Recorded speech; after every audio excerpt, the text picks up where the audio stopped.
The Spirit of God says, I have chosen this man, Donald Trump, for such a time as this. For this next president will be a man of his word. When he speaks, the world will listen and know that there is something greater in him than all the others before him. This man's word is his bond, and the world and America will know this, and the enemy will fear this, for this man will be fearless. Most recently, 1 year ago this week, when I came here to ask for your support, your help, and your prayers, and wow, did you deliver.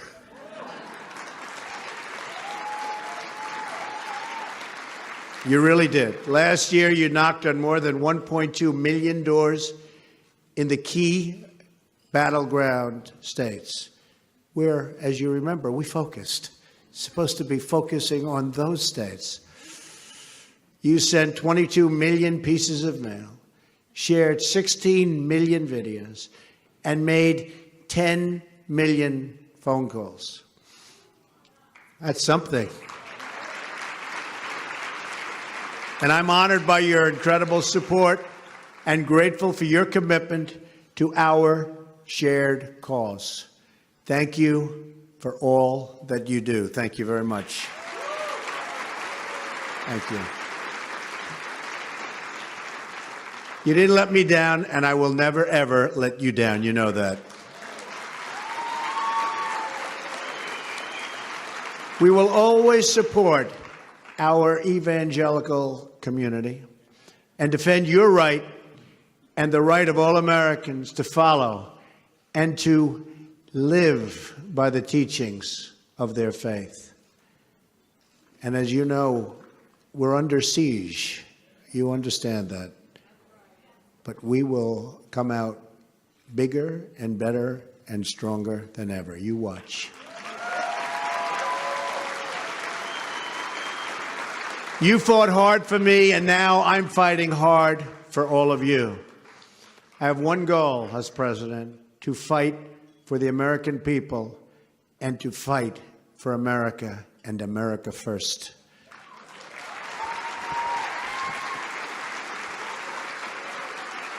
We are going to battle for every American who has lost a job, for every family who has lost a loved one, for every American of faith who has lost their rights and lost their freedom.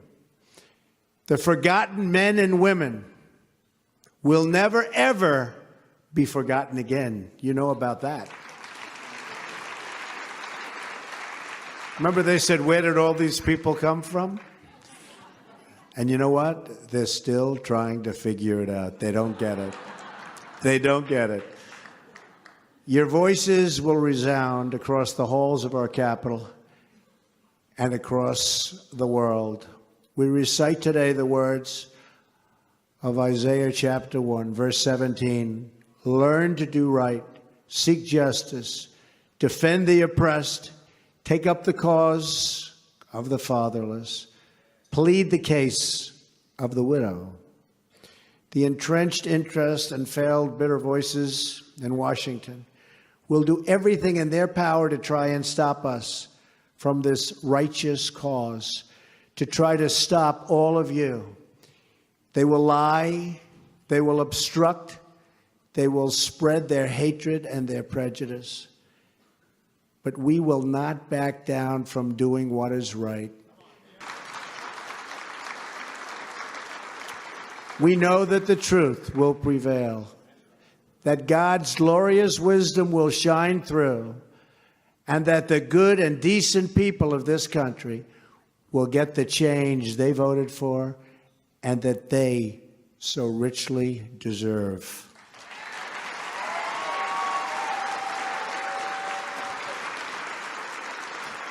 Nothing worth doing ever came easy, but we know how to fight better than anybody, and we never, ever would give up, and we don't give up. We are winners, and we are going to fight and win and have an unbelievable future.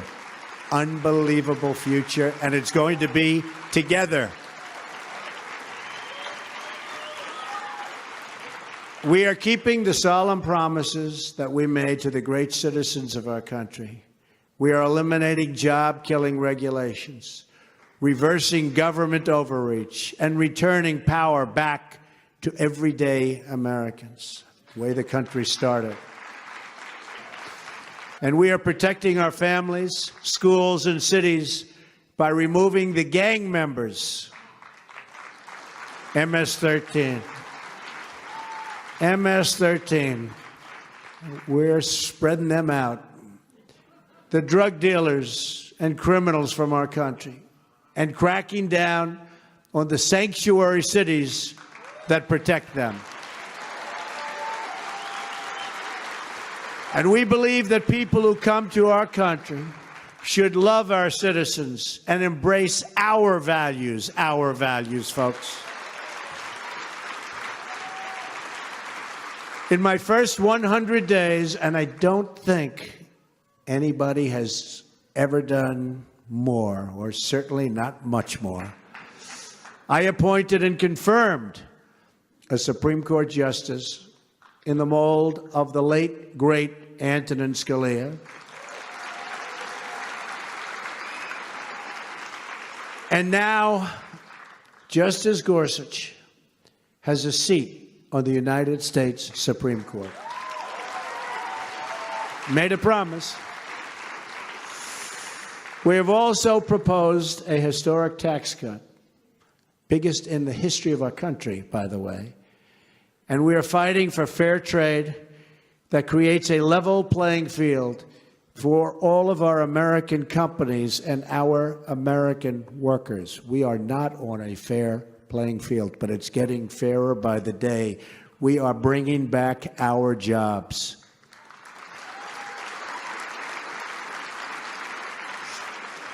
To protect those jobs and the sovereignty and freedom of the United States, I followed through on my promise to withdraw from the Paris Climate Accord.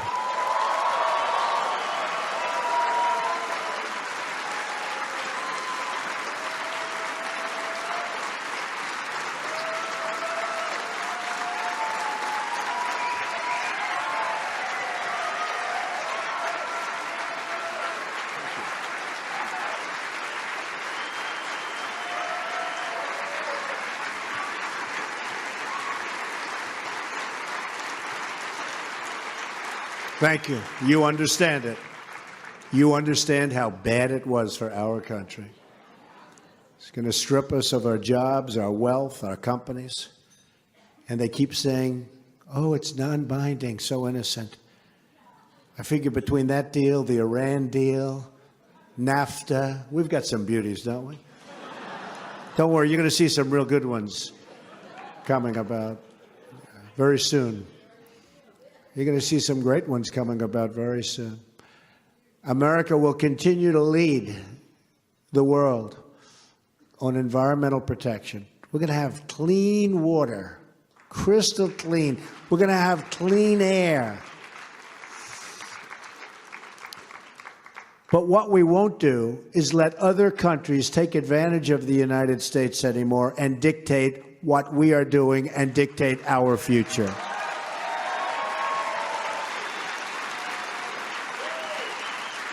From now on, we will follow a very simple rule. Every day I am president, we are going to make America first, not somebody else, not some other country. We are going to make America first.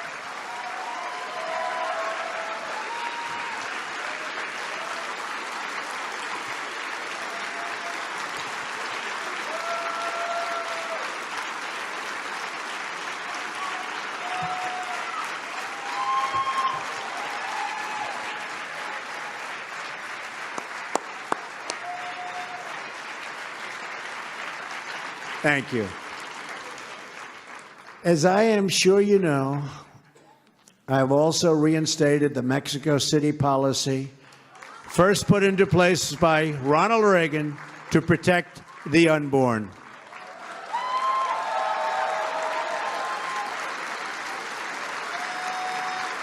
Thank you.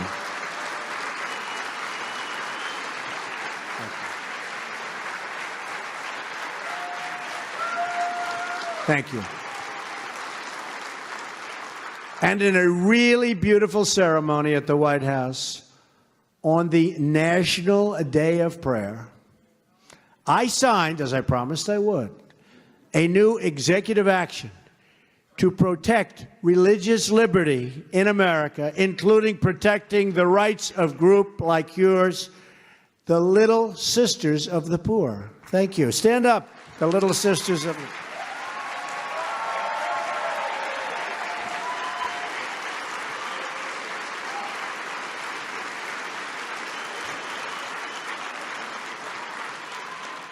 They fought so hard for so many years, all of a sudden they heard we won.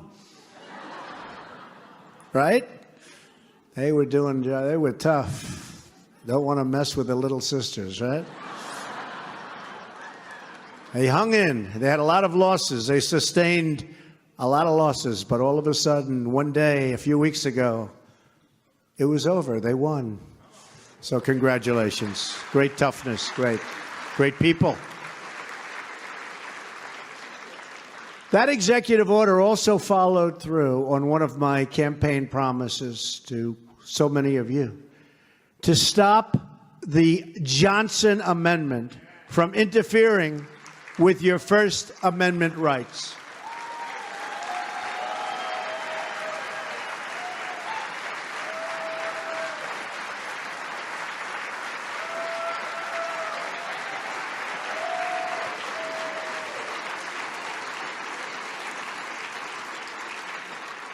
It was my promise.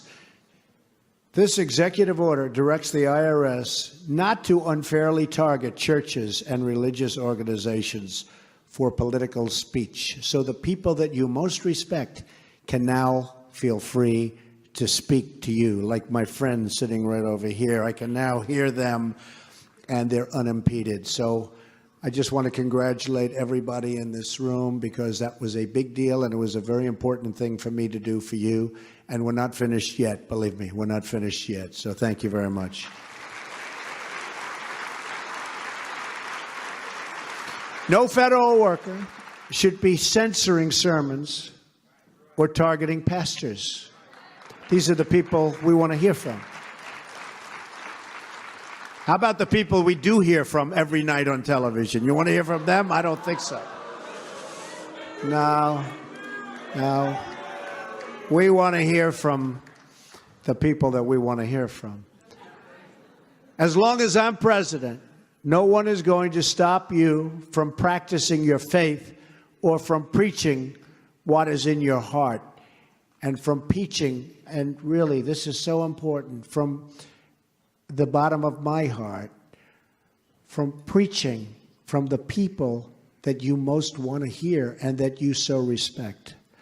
So we have taken a very, very strong position, and you picked a winner.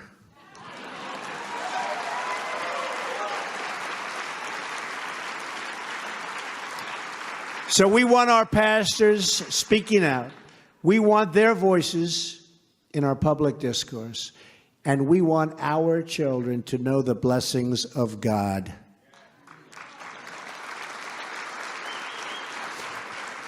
Schools should not be a place that drive out faith, but that should welcome faith with wide open, beautiful arms.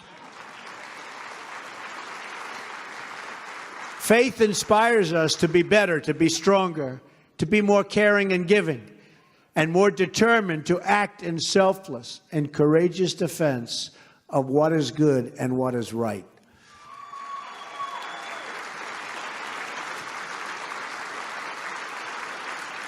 Thank you.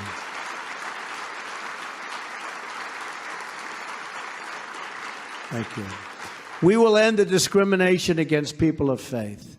Our government will once again celebrate and protect religious freedom.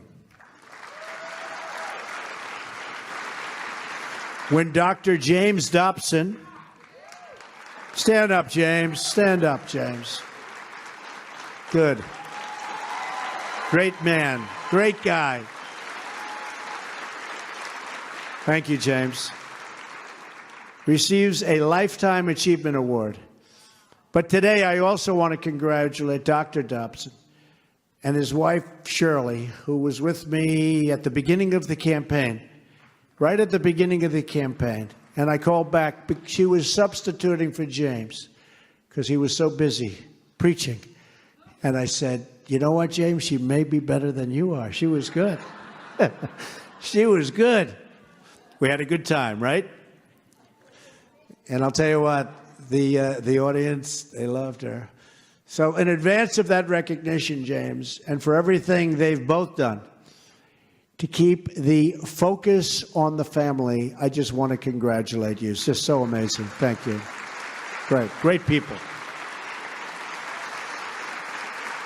Great people. Thank you.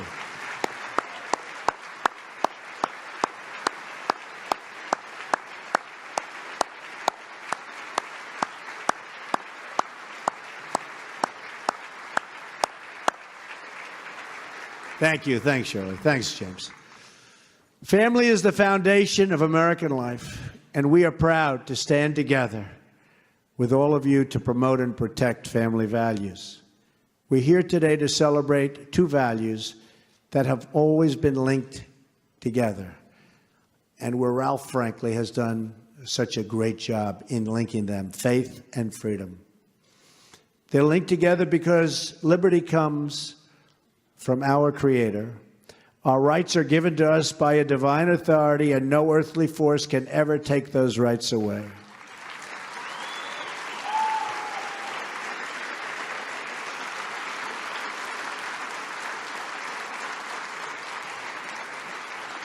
That is why my administration is taking power out of Washington and giving it back to the people where it belongs. I said right from the beginning. For too long, politicians have tried to centralize authority among the hands of a small few in our nation's capital. People are getting very rich. Bureaucrats think they can run over your lives, overrule your values, and tell you how to live. But we know that families and churches, not government officials, know best how to create a strong and loving community. We know that parents, not bureaucrats, know best how to raise children and create a thriving society. And above all else, we know this. In America, we don't worship government. We worship God. Right? We worship God.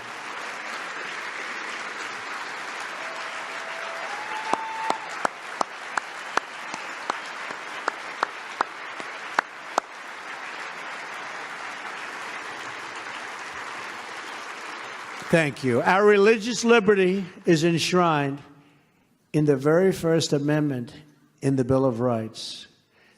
The American founders invoked our Creator 4 times in the Declaration of Independence. Don't worry, we're not going to let them change it. You see what goes on nowadays, right? Benjamin Franklin reminded his colleagues at the Constitutional Convention to begin by bowing their heads in prayer. Inscribed on our currency are the words, "In God we trust." And we proudly proclaim that we are one nation under God every time we say the Pledge of Allegiance. You just heard a brave 6-year-old patriot named Christian Jacobs beautifully recite that Pledge of Allegiance. I first met Christian last week after the Memorial Day ceremony at Arlington National Cemetery, where we honor and remember the American patriots who made the ultimate sacrifice for our freedom. Christian was in perfect Marine dress blues as a tribute to his dad, his beautiful dad. And he walked right up to me in a big crowd of people, and without hesitation, He asked if I would like to come see where his daddy is resting. Next, he led me over to where Marine Sergeant Christopher Jacobs lies among his brothers and sisters in arms in Section 60, and showed me pictures of his fallen father, who is so great and so important to him. Not only does young Christian carry those photos, but he carries his father's love in his heart and his courage in his beautiful, beaming young face. With his mom, Brittany, by his side, terrific mother. I said, is your mother good or is she great? He said, she's great. I said, you better say that. He looked me square in the eyes and gave me a firm handshake. That 6-year-old stood strong and tall and proud in front of the commander-in-chief, just as I am sure his dad would have wanted him to be. He's extraordinary. Christian's father.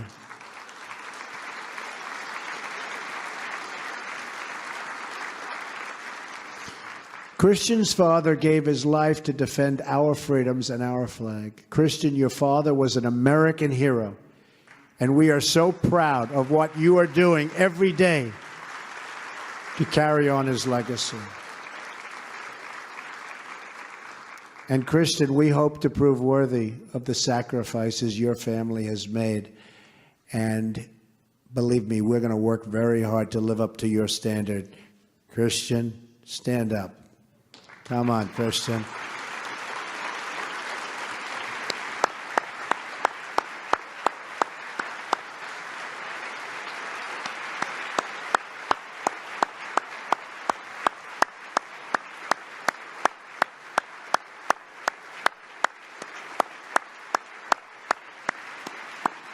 Thanks, Christian. Good job.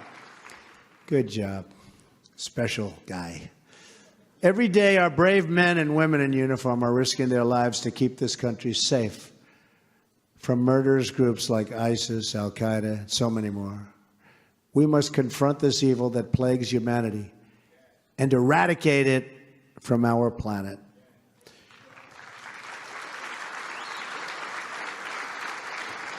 The vicious slaughters in Manchester and the streets of London underscore the depths of depravity that we face. But these atrocities only harden our resolve. We're getting better and better and tougher and smarter and smarter, Christian. We cannot allow radical Islamic terrorism to spread in our country or allow extremists to find sanctuary on our shores.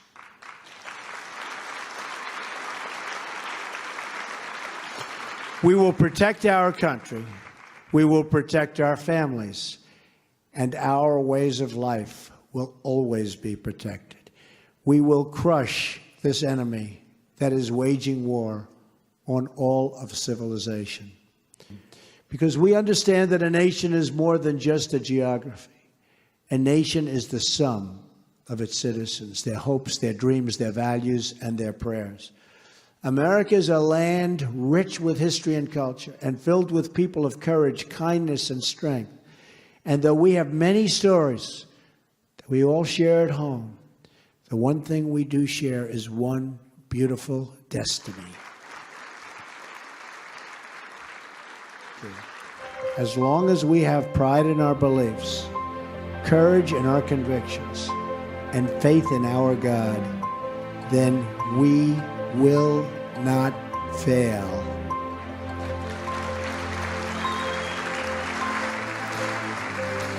And as long as our country remains true to its values, loyal to its citizens, and devoted to its Creator, then our best days are yet to come. Because we will make America great again. Thank you. God bless you.